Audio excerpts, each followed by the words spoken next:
Hello everyone, welcome to UPSC IQ tab and a very good morning to all of you. I hope आप सब बहुत ही अच्छे होंगे। जैसा कि हम स्टेट लेजिस्लेचर के चैप्टर को कंटिन्यू कर रहे थे, आज के वीडियो में मेनली हम फोकस करेंगे पोजीशन ऑफ लेजिस्लेटिव काउंसिल की, यानी किन किन सर्कमस्टांसेस में या फिर किन किन केसेस में जो है आपकी जो लेजिस्लेटिव असेंबली है उसकी पावर इक्वल मानी जाएगी काउंसिल के यानी लेजिस्लेटिव काउंसिल की, और किन किन केसेस में लेजिस्लेटिव असेंबली की जो पावर है अनइक्वल है लेजिस्लेटिव काउंसिल की। तो वो कहीं ना कहीं हम केसेस यहाँ पे देखेंगे इस पर्टिकुलर वीडियो में। ओके, सो स्टार्ट करते हैं आज का डिस्कशन। सबसे पहले यहाँ पे बताया गया है in the following matters the power and the status of the council, यानी power as well as status जो है काउंसिल का वो ब्रॉडली इक्वल होता है to that of legislative assembly. पहला बात की जा रही है introduction and the passage of ordinary bill. However in case of disagreement between the two houses the will of the assembly prevails over that of council. यानी कि जब भी बात की जाए ऑर्डिनरी बिल को पास करने की यानी इंट्रोड्यूस करने की, तो इंट्रोड्यूस करने के लिए हमने देखा था कि असेंबली भी इंट्रोड्यूस कर सकती है ऑर्डिनरी बिल को, as well as legislative council भी इंट्रोड्यूस कर सकती है। नेक्स्ट हम बात करते हैं पैसेज की, यानी किस तरीके से जो भी हाउस इंट्रोड्यूस कर रहा है तो उस हाउस में बेसिकली फर्स्ट रीडिंग होगी, सेकंड रीडिंग होगी, थर्ड रीडिंग होगी, उसके बाद सेकंड हाउस में बेसिकली वो बिल पास ऑन होता है। ठीक है, तो वो जो पैसेज है यानी वो प्रोसीजर जो है कहीं ना कहीं ऑर्डिनरी बिल को पास करने वाला वो दोनों ही हाउसेज में आपको सेम देखने को मिलेगा। बट जब भी बात की जाती है कि दोनों हाउसेज में जब डिसएग्रीमेंट होता है, डिसएग्रीमेंट बेसिकली किस बेसिस पे होगा,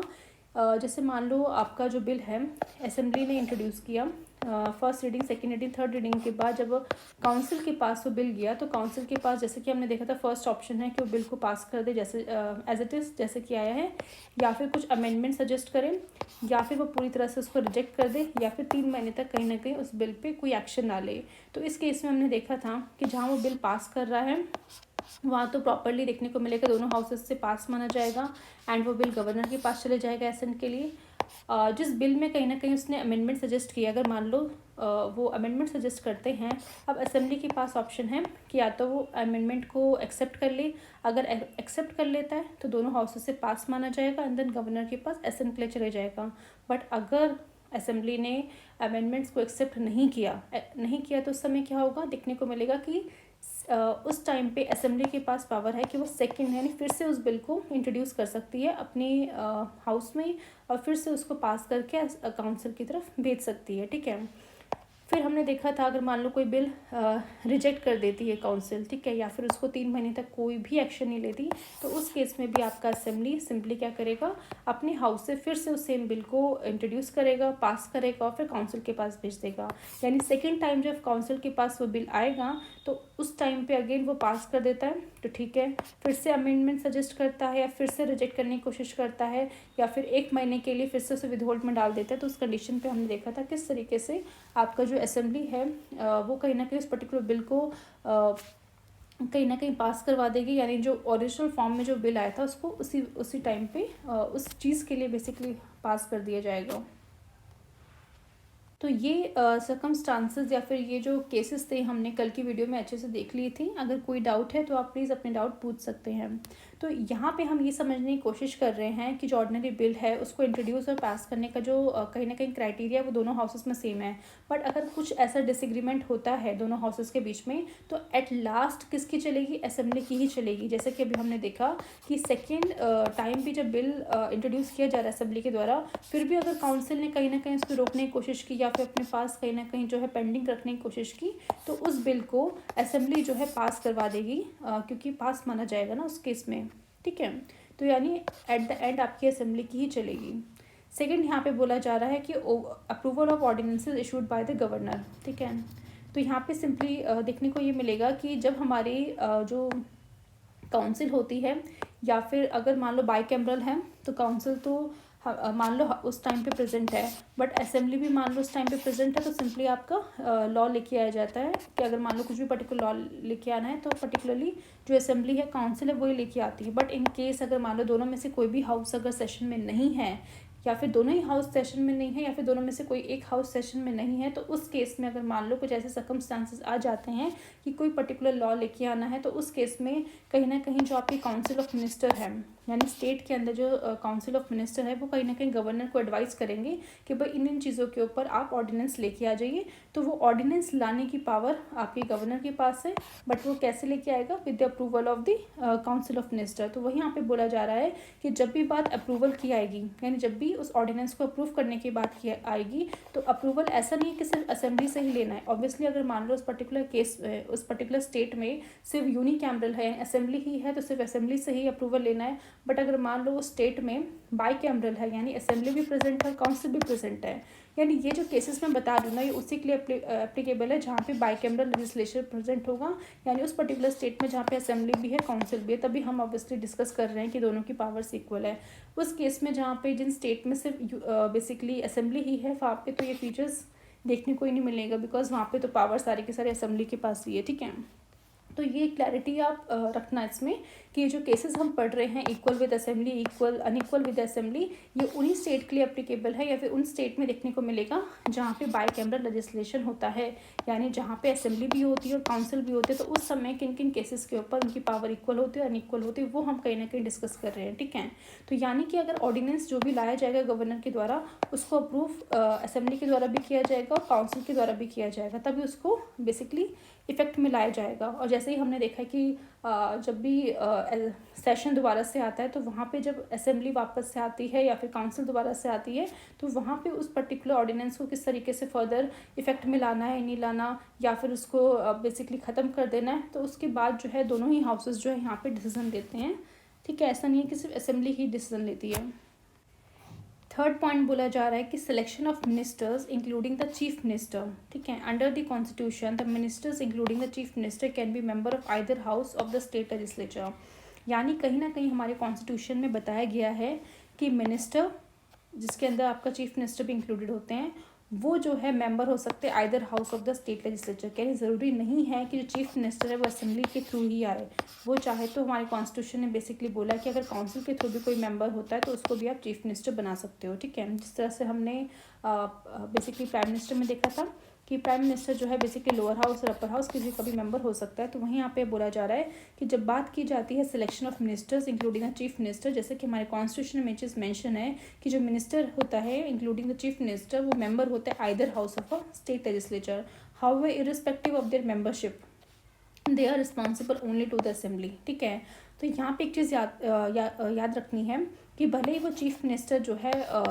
आपका काउंसिल से निकल के आया है या फिर काउंसिल का मेंबर है, बट वो रिस्पॉन्सिबल किसके लिए होगा? असेंबली के लिए होगा। क्यों? बिकॉज कहीं ना कहीं जो असेंबली है वो रिप्रेजेंटेटिव है किसकी? आपकी जनता के, यानी जनता के जो चुने हुए लोग हैं वो कहीं ना कहीं असेंबली में बैठे हैं और वो पर्टिकुलरली वहाँ पे लेजिस्लेशन कर रहे हैं, वो लॉ लेके आ रहे हैं। तो क्योंकि हम जानते हैं कि जो पार्टी पावर में होती है उसका जो लीडर होते हैं वो सीएम होते हैं, तो वो कहीं ना कहीं बाउंडेड है। जैसे कि हमने देखा था कलेक्टिव रिस्पॉन्सिबिलिटी होती है और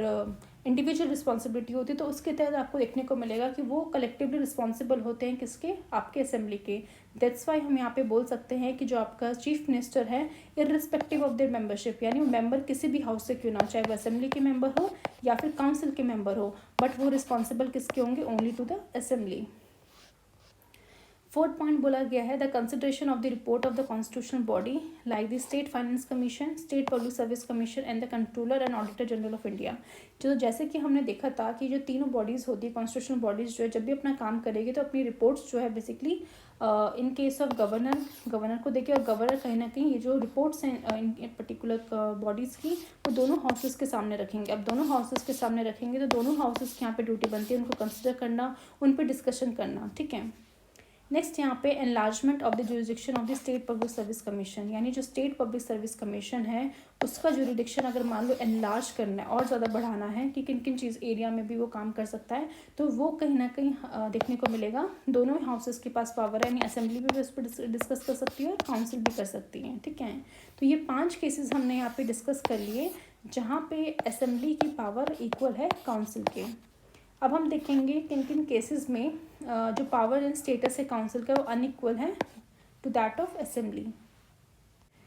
फर्स्ट तो मतलब आई थिंक बहुत मोस्ट इम्पॉर्टेंट ही है, जो कहीं ना कहीं असेंबली और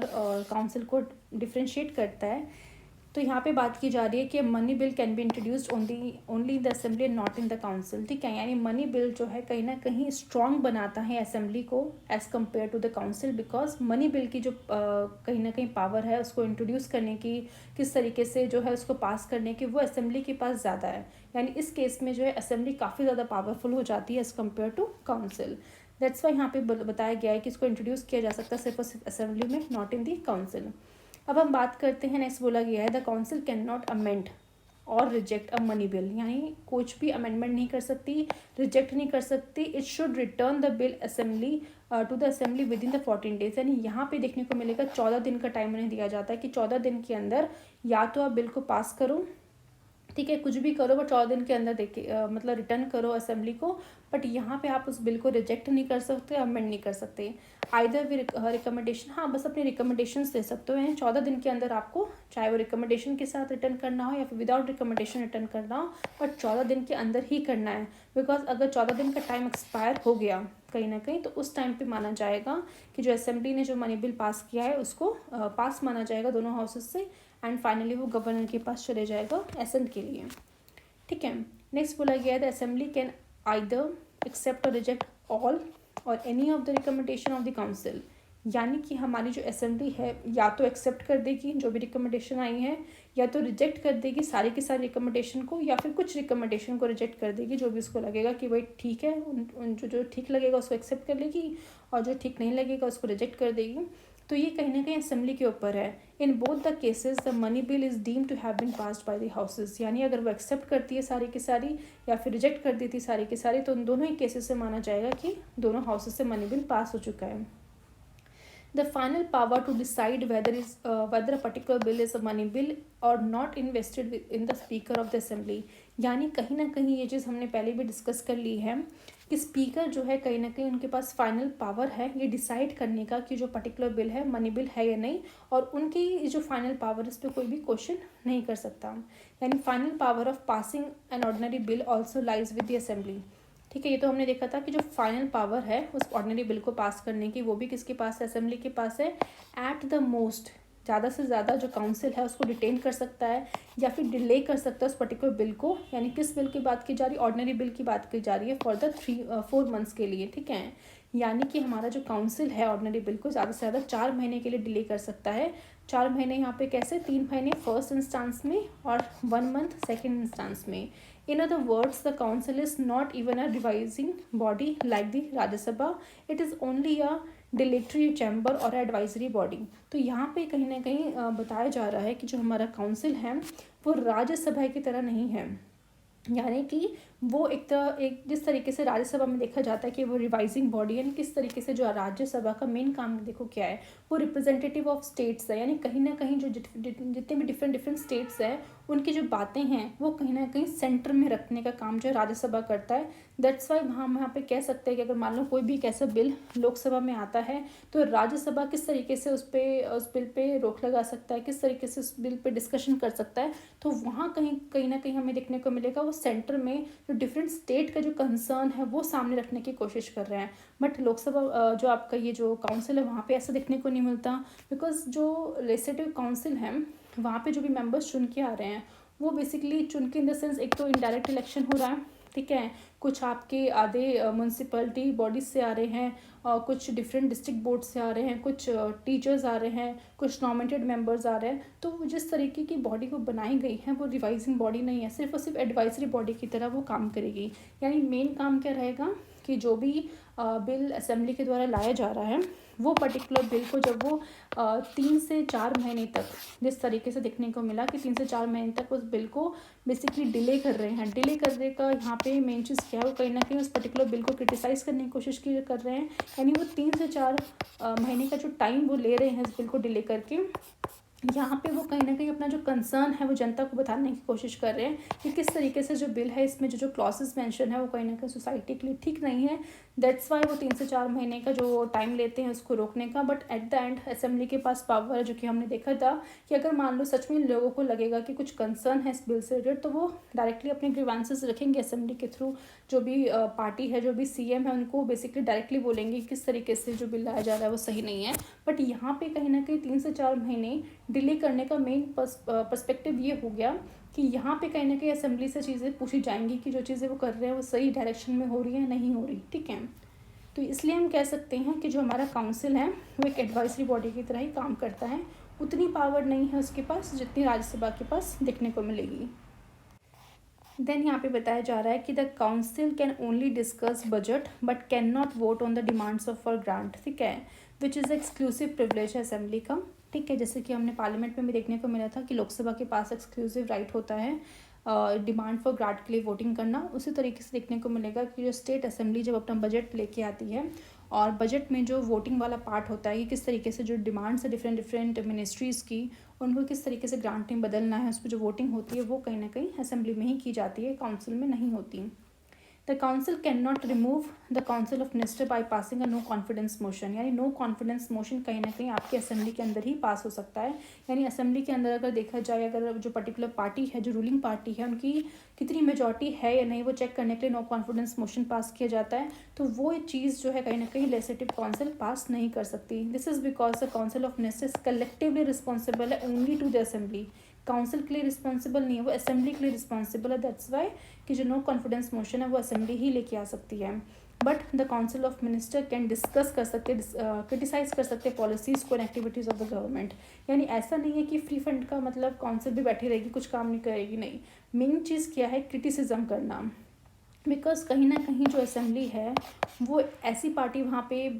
के पार्टी के मेंबर्स असेंबली में देखने को मिलेंगे जो रूलिंग पार्टी है। अब रूलिंग पार्टी कितना जनता के लिए अच्छा काम कर रही है, कितना उनके ग्रीवांसेस को सुन रही है, किस तरीके से वो कॉन्स्टिट्यूशन को ध्यान में रख के, जो लॉ एंड ऑर्डर को ध्यान में रख के काम कर रही है, उसको चेक करने का काम जो है काउंसिल करती है। और चेक इन द सेंस कि मतलब क्रिटिसाइज़ करना, ताकि क्रिटिसाइज़ करने का मतलब है कि वो सब चीज़ें जो एक पॉलिटिक्स में चल रही है वो जनता तक फार में आ सकें। बिकॉज कहीं ना कहीं वो जो लोग जो काउंसिल में बैठे हैं वो एक्सपर्ट भी हैं। बिकॉज हमने देखने को मिला था कि गवर्नर कुछ ना कुछ मेंबर्स जो है आई थिंक 1/6 मेंबर को जो है नॉमिनेट करते हैं, ठीक है। तो 1/6 मेंबर को जो नॉमिनेट किया जाता है वो जो एक्सपर्ट फील्ड के होते हैं उनके पास कुछ ना कुछ एक्सपर्टीज़ है। अगर मान लो कुछ ऐसा बिल आ रहा है जिस पे आपको देखने को मिलेगा वो एक्सपर्ट की नॉलेज है, तो कहीं ना कहीं वो जानते हैं कि जो बिल लाया जा रहा है उसमें ये चीज़ें जो है सही नहीं है, बिकॉज उनको नॉलेज है इस चीज़ की। दैट्स वाई वो उस चीज़ को क्रिटिसाइज़ करके जनता तक ये बात रख सकते हैं कि जो गवर्नमेंट जो काम कर रही है, जो बिल लेके आ रही है वो कहीं ना कहीं जनता की भलाई के लिए नहीं है,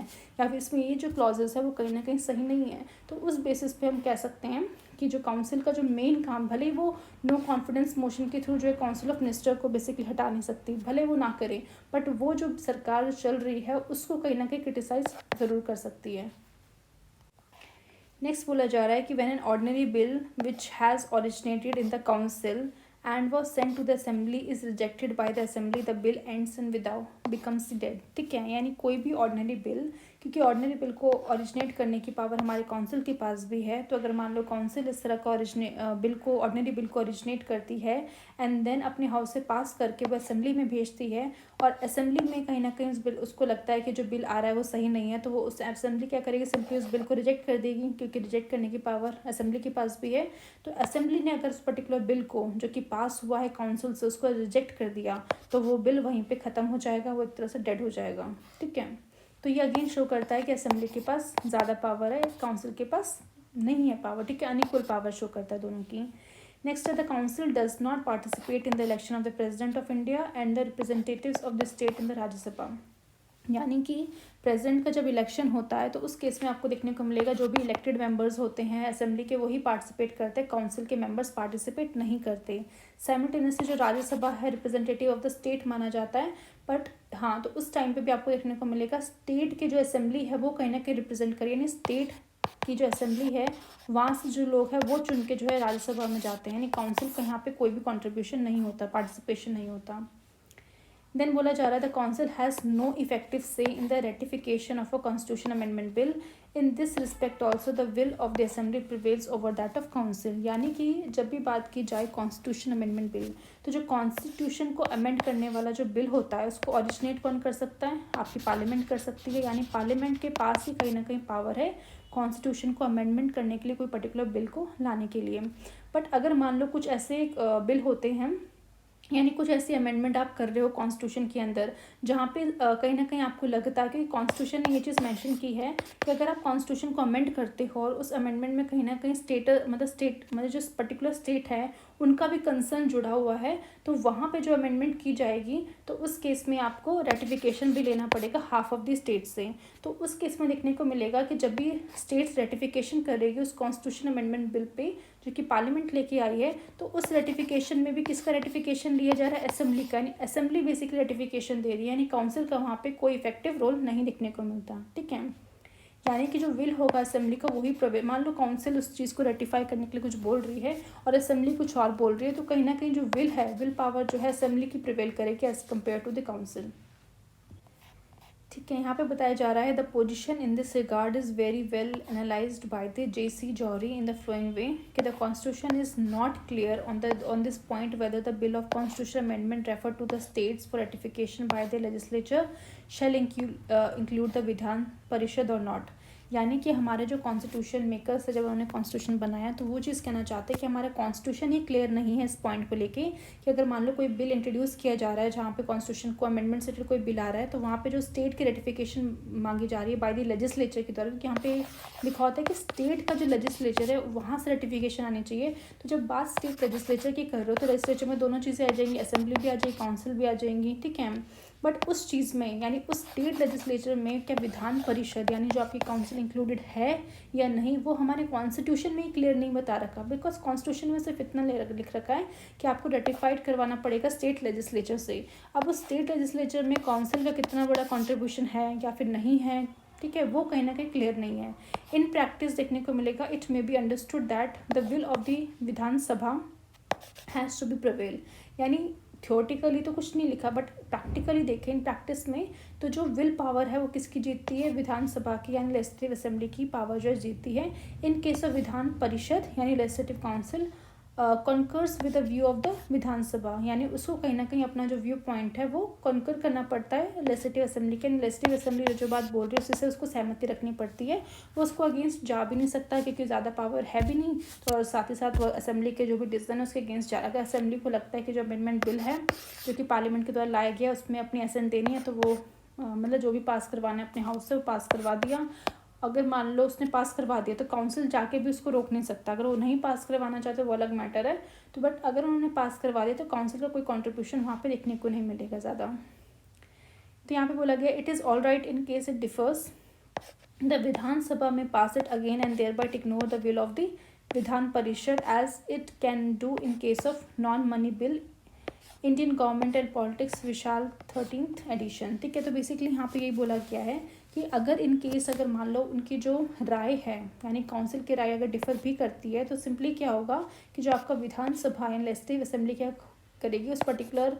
जो भी रेटिफिकेशन के लिए आया है उसको अगेन पास करवाएगी अपने हाउस से, एंड इस तरीके से वो इग्नोर कर देगी जो भी विधान परिषद की जो भी उन्होंने किस तरीके से वो अपना पॉइंट रखा था उस चीज़ को इग्नोर करके अपने हाउस से बेसिकली उसको पास करवा देगी। ठीक है,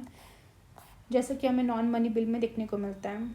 finally the very existence of the council depend on the will of the assembly, यानी कि जो भी एग्जिस्टेंस है और मतलब बेसिकली आपको देखने को मिलेगा ये चीज़ हमने आई थिंक स्टार्टिंग में ये चीज़ डिस्कस कर ली थी कि किसी पर्टिकुलर स्टेट में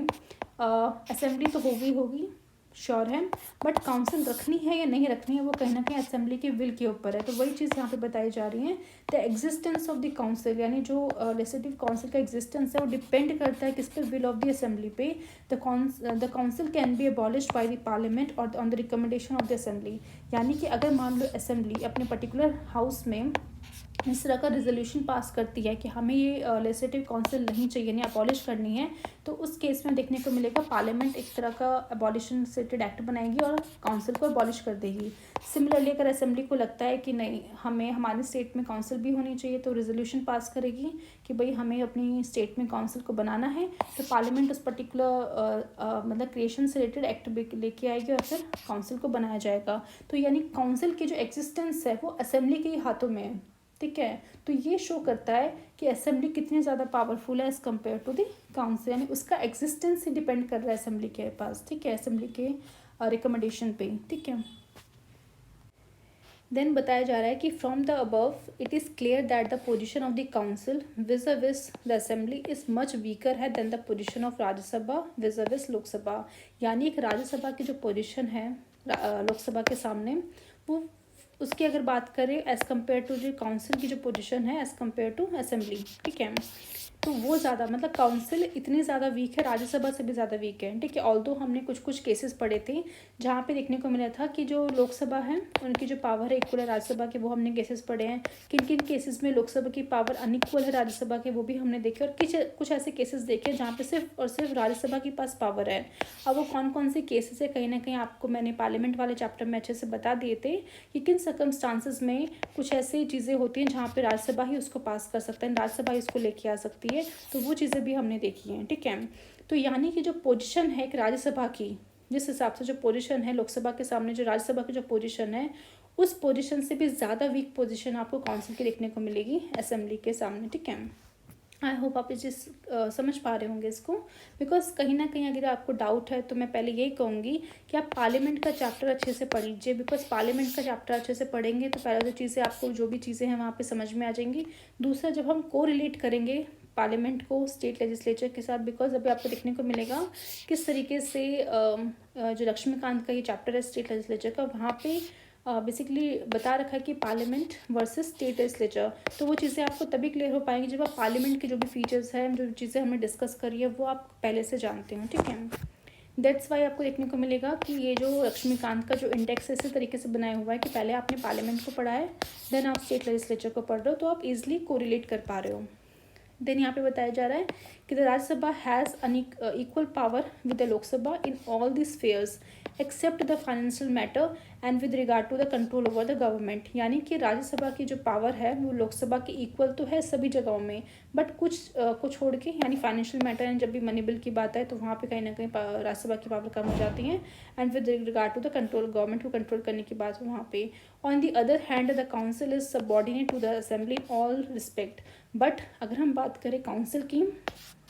तो काउंसिल कहीं ना कहीं एक सबॉर्डिनेट की तरह काम करती है, जबकि राज्यसभा और लोकसभा में कोई भी सबॉर्डिनेट नहीं है किसी से। हाँ, थोड़ी बहुत स्फेयर में पावर ज़रूर कम है राज्यसभा की, बट हम वहाँ पे ये नहीं बोल सकते कि राज्यसभा सबॉर्डिनेट है असेंबली की। बट स्टेट के केस में यहाँ पे देखने को मिलता है कि जो लेजिस्लेटिव काउंसिल है वो सबॉर्डिनेट है असेंबली के इन ऑल दी रिस्पेक्ट। दस the pre dominance of the assembly, यानी जो प्री डोमिनेंस, अपना जो डोमिनेंस स्थापित कर रखा है असेंबली ने over the council is fully established है, ठीक है। तो आई होप यहाँ पे आपको क्लियर हो गया होगा।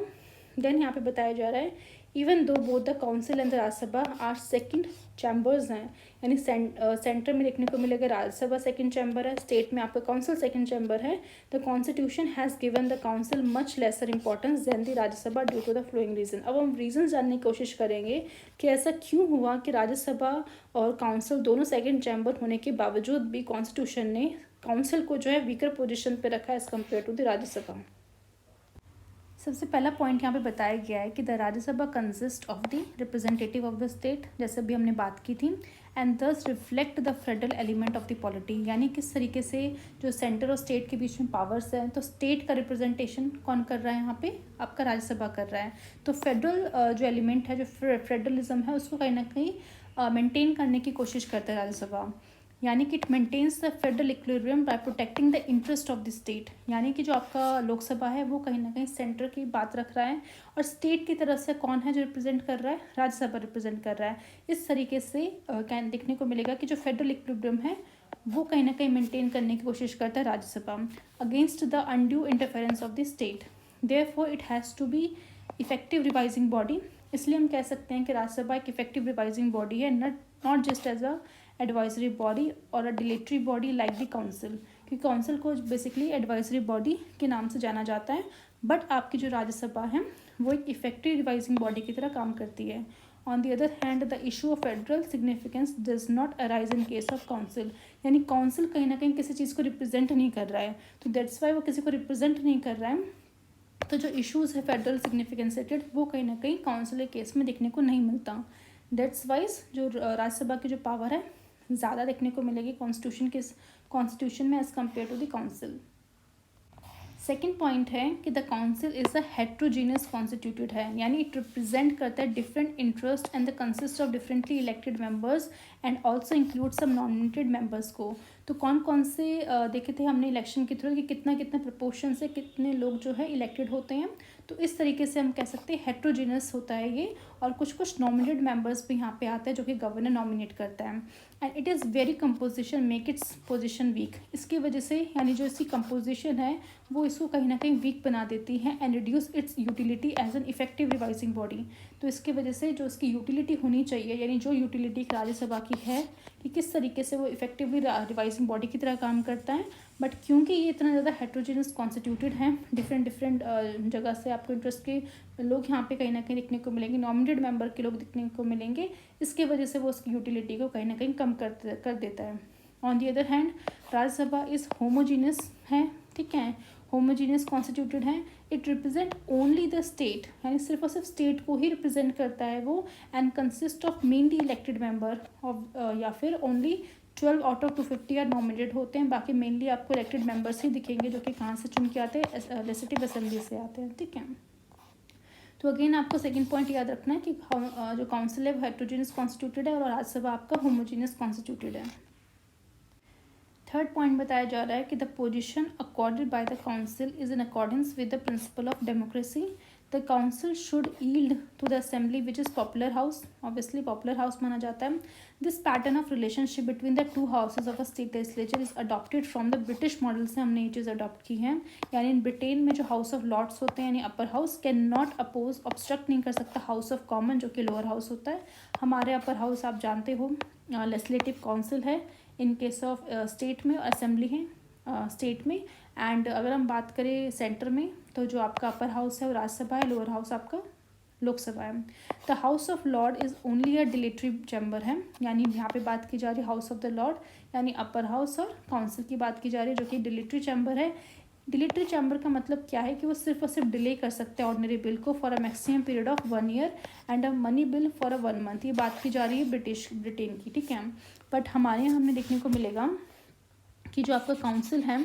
जैसे कि हमने कहा रिवाइजिंग बॉडी नहीं है बट डिलेटरी बॉडी. डिलेटरी बॉडी करने का मतलब है कि वो जो ऑर्डिनरी बिल जो आ रहा है उसको पर्टिकुलरली डिले कर सकता है 4 महीने के लिए. 4 महीने इन द सेंस कि पहली बार में 3 महीने के लिए डिले कर सकते हैं और सेकेंड इंस्टांस में 1 मंथ तक लिए डिले कर सकता है, ठीक है. देन यहाँ पे दैट्स वाई हमने इस मॉडल को जो एक्सेप्ट किया है जो कि ब्रिटेन का मॉडल है, इसलिए आपको इस तरह से देखने को मिलेगा. The parliament act of 1911 and the amending act of 1949 have curtailed the power of House of Lords and established the supremacy of the House of Commons. यानी हमारे यहाँ कहीं ना कहीं जो हमने हाउस ऑफ कॉमन्स है यानी कि हम कह सकते हैं लोअर हाउस है, सेंट्रल केस में आपका लोकसभा है, स्टेट केस में असेंबली है, उसको कहीं ना कहीं हमने सुप्रीमेसी रखी है. Keeping in view its weak powerless, है ना, देखा जाए तो उसका जो पोजिशन है वीक है, पावरलेस है, इनसिग्निफिकेंट पोजिशन है. And role the critics have described the council as a secondary chamber. जो भी क्रिटिक्स है जो जब भी देखते हैं काउंसिल को कि किस तरीके से वो एक वीक बॉडी बन के रह गया है, पावरलेस है, इनसिग्निफिकेंट पोजिशन पे है, तो वो कहीं ना कहीं इसको डिस्क्राइब करते हैं as a secondary chamber. Costly ornamental luxury, यानी एक तरह से आप क्या कह रहे हो उसको सेकेंडरी चैम्बर बोल रहे हो और दूसरी तरफ बोल रहे हो कॉस्टली ऑर्नामेंटल लग्जरी है. यानी एक तरफ आपको देखने को मिलेगा असेंबली जहाँ पे आप कहीं ना कहीं जो जनता के चुने हुए लोग हैं वो आके बैठे हैं, बट काउंसिल में ऐसा नहीं है. यानी जो काउंसिल में मेंबर्स बैठे हैं वो एक कॉस्टली है, कॉस्टली इन द सेंस कि आप पहले तो उनको लेके आ रहे हो, उनके लिए फिर सैलरी वगैरह प्रोवाइड करोगे, जो भी सेटअप वगैरह है वो करोगे, अकोमोडेशंस दोगे, अलाउंसेस दोगे, तो ये सारा जो चीज़ें होती है कहीं ना कहीं कॉस्ट लेके आती हैं, ठीक है. वाइट एलिफेंट से इसको डिनोट किया हुआ है क्रिटिक्स ने कि मतलब इसका कोई इतना यूज़ भी नहीं है, सिर्फ और सिर्फ एडवाइजरी बॉडी की तरह काम करता है, डिलीटरी का काम करता है। मेन पावर जिस तरह से राज्यसभा के पास है वो भी नहीं है, तो इतना कॉस्ट इफेक्टिव रखने का क्या फ़ायदा है। मतलब दैट्स वाई देखने को मिलेगा कि सिर्फ 6 स्टेट में आपको लेजिस्लेटिव काउंसिल देखने को मिलेगी। बाकी 22 स्टेट्स जो है आपके वहाँ पे अभी भी यूनिकैमरल यानी सिर्फ असेंबली ही प्रेजेंट है, बिकॉज सब स्टेट्स जानते हैं कितना ज़्यादा कॉस्ट इफेक्टिव है इसको रखना, और यूटिलिटी कुछ है नहीं। Next, the critics have opinion that the council has served as a refuge for those who are defeated in the assembly. That is the main reason. और यही आप ये रीज़न जो है इतना ज़्यादा इफेक्टिव है, जो कहीं ना कहीं आपको समझने में हेल्प करेगा कि जो 6 स्टेट्स हैं उन्होंने उनके पास सिर्फ काउंसिल क्यों है। बिकॉज उन 6 स्टेट्स ने कहीं ना कहीं ये चीज़ सोचा हुआ है, मतलब सोचते हैं, मतलब मोस्टली हर एक स्टेट ये सोचता है, बट जिसके पास अगेन वही जो फाइनेंशियल स्ट्रेंथ जितनी ज़्यादा है वही उसको अफोर्ड कर सकता है। तो मेन चीज़ जो है काउंसिल रखने का वो यही है, क्योंकि देखो प्रैक्टिकली आप जानते हो उसकी यूटिलिटी कुछ नहीं है, बट फिर भी आप अपने स्टेट के अंदर लेजिस्लेटिव काउंसिल बना रहे हो, इसलिए बना रहे हो बिकॉज आपका मेन चीज़ क्या है कि आप यहाँ पे उन लोगों को लेके आ रहे हो जो कहीं ना कहीं असेंबली के इलेक्शन में डिफीट हो गए हैं, यानी ऐसे लोग जिसको आप चाहते हो कि वो पार्टी के मेंबर हैं और वो चाहते हो कि वो स्टेट लेजिस्लेचर का पार्ट बने, ठीक है। और क्योंकि आप चाहते हो स्टेट लेजिस्लेचर का पार्ट बने, बट असेंबली के इलेक्शन में तो जनता ने उसको वोट नहीं दिए तो चुन के नहीं आ पाया, तो अब सेकंड जो रास्ता होता है ना उनको लेजिस्लेचर के अंदर लाने का, वो आपका क्या होता है, काउंसिल। यानी कहीं ना कहीं वो जो इलेक्शन के प्रोसीजर आपने देखने को मिले कितने प्रपोर्शन से कौन कौन चुन के आता है, या फिर गवर्नर किस तरीके से नॉमिनेट करता है, तो उस तरीके से आप उन डिफीटेड पर्सन को लेजिस्लेचर के अंदर एंट्री दिलवाने का काम करते हो। तो जो सेकंड एंट्री की तरह जो काम कर रहे हैं ना, ये मेन जो है कहीं ना कहीं आज की डेट में काउंसिल का रोल देखने को मिल गया है। It enabled the unpopular, rejected and the ambitious politicians to occupy the post of a chief minister or a minister or a member of a state legislature। मतलब ऐसे लोग जो कि अनपॉपुलर है, क्योंकि देखो पॉपुलर होते हैं वो लोग तो ऑब्वियसली जनता उनको चुन के भेज देती है, और जनता चुन के भेजती तो डायरेक्टली वो असेंबली में जाके बैठते हैं, ठीक है। बट क्योंकि वो इतने ज़्यादा अनपॉपुलर है, लोगों ने उनको चुना नहीं, या फिर लोगों के द्वारा वो रिजेक्ट हो गए हो, लोगों ने सोचा होगा कि भाई ये इतना अच्छे से काम नहीं करता तो इसको इलेक्शन में देने का क्या मुद्दा, बट फिर भी पार्टी चाहती है कि भाई हाँ उसको लेजिस्लेचर का पार्ट बनाना है, तो सेकंड चैम्बर के थ्रू यानी लेजिस्लेटिव काउंसिल के थ्रू उसको एंट्री दे देती है, ठीक है। तो इस तरीके से आपको देखने को मिलेगा कि चीफ मिनिस्टर या फिर जितने भी मिनिस्टर्स होते हैं, यहाँ पे जो मेंबर होते हैं लेजिस्लेचर के, वो कहीं ना कहीं यहाँ पे इस पोजीशन को ऑक्यूपाई करते हुए नज़र आते हैं। फॉर एग्ज़ाम्पल अगर बात की जाए मनमोहन सिंह जी थे, तो वो भी इस तरह से इतना ज़्यादा पॉपुलर फेस नहीं था कि लोग उनको जानते हो उनको समझते हो, बट क्योंकि उस टाइम पे जो सोनिया गांधी है उनको प्राइम मिनिस्टर बनाना चाहती थी, दैट्स वाई उन्होंने राज्यसभा के थ्रू उनको लेके आई, एंड राज्यसभा का मेंबर थे वो, एंड राज्यसभा का मेंबर होने के बाद भी वो बेसिकली प्राइम मिनिस्टर बनते हैं। तो जैसा कि हम जानते हैं रिस्पेक्टिव की मेंबरशिप क्या, मतलब कोई भी क्यों ना हो, बट आप रिस्पॉन्सिबल होते हो कलेक्टिवली, किसके रिस्पॉन्सिबल होते हैं, असेंबली के लिए, और सेंटर में देखा जाए तो लोकसभा के लिए, ठीक है। तो ये मेन जो है कहीं ना कहीं आपको देखने को मिलेगा, ये मेन कारण था जो क्रिटिक्स ने कहीं ना कहीं कहा है कि मेन इस चीज़ के लिए जो है लेजिस्लेटिव काउंसिल जो है काम कर रहा है, रादर देन जो उसको जिस तरीके से कॉन्स्टिट्यूशन में उसका रोल बताया गया है। Even though the council has been given less power as compared with the assembly, its utility supported on the flowing ground, but उनकी यूटिलिटी अभी अब बात की जा रही है कि ठीक है इतना पूरा जो हम आज की क्लास में जो हम बेसिकली पढ़ रहे हैं किस तरीके से असेंबली की पावर इक्वल है काउंसिल के, यानी किन किन केसेस में पावर जो अनइक्वल है काउंसिल के, तो ये सब चीज़ें हमने देख ली। और मोरल ऑफ द स्टोरी क्या निकल के आया कि ठीक है काउंसिल के पास उतनी यूटिलिटी नहीं है जितनी यूटिलिटी एक जो है राज्यसभा की है सेंटर में, या फिर उतनी पावर्स नहीं है जितनी पावर असेंबली के पास है, बट फिर भी कहीं ना कहीं थोड़ी बहुत जो है पावर हमारा काउंसिल भी रखता है। अब किन किन केसेस में रखता है, पहला ये चेक करता है hasty, defective, careless and ill considered legislation को made by the assembly by making provision for revision and thought, यानी कि आपका असेंबली, ठीक है, अगर मान लो कोई भी ऐसा मैटर लेके आ रहा है, कोई भी ऐसा बिल लेके आ रहा है, तो उसको चेक करना कि वो कितना इफ़ेक्टिव है, कितना मतलब इम्पॉर्टेंट है, क्या उसके जो फैक्ट्स लिखे गए हैं वो सच में जनता के लिए भलाई कर रहे हैं या नहीं, तो उन सारे प्रोविज़न को रिवाइज़ करना, उन पे विचार करना, उन पे डिस्कशन करना, वो काम कहीं ना कहीं लेजिस्लेटिव काउंसिल का देखने को मिलेगा, ठीक है। दूसरा, it facilitate the representation of eminent professional, ठीक है, भले ही असेंबली कितनी भी पावरफुल क्यों ना हो, बट असेंबली में जो लोग चुन के आ रहे हैं उनकी क्वालिफिकेशंस तो उतनी नहीं है जितनी ये देखने को मिलेगा कि काउंसिल के अंदर जो नॉमिनेटेड मेंबर्स आ रहे हैं, क्योंकि नॉमिनेटेड मेंबर्स जो आ रहे हैं कहीं ना कहीं आपने स्पेसिफाई कर दिया है कि वो स्पेशल जो कह सकते हैं कैटेगरी के लोग ही आ सकते हैं, जो साइंस में कहीं ना कहीं एमिनेंट पोजीशन पे हैं, जो लिटरेचर से कहीं ना कहीं ताल्लुकात रखते हैं, सोसाइटी में उन्होंने काफ़ी अच्छा काम किया है। तो जो एक्सपर्टीज़ है वो कहीं ना कहीं वो काउंसिल के अंदर प्रेजेंट है, जो कि थोड़ा बहुत ही सही उनको थोड़ा सा इफेक्टिव बना देती है। ठीक है, तो जो एमिनेंट प्रोफेशनल्स एक्सपर्ट है who can not face the direct election, because देखो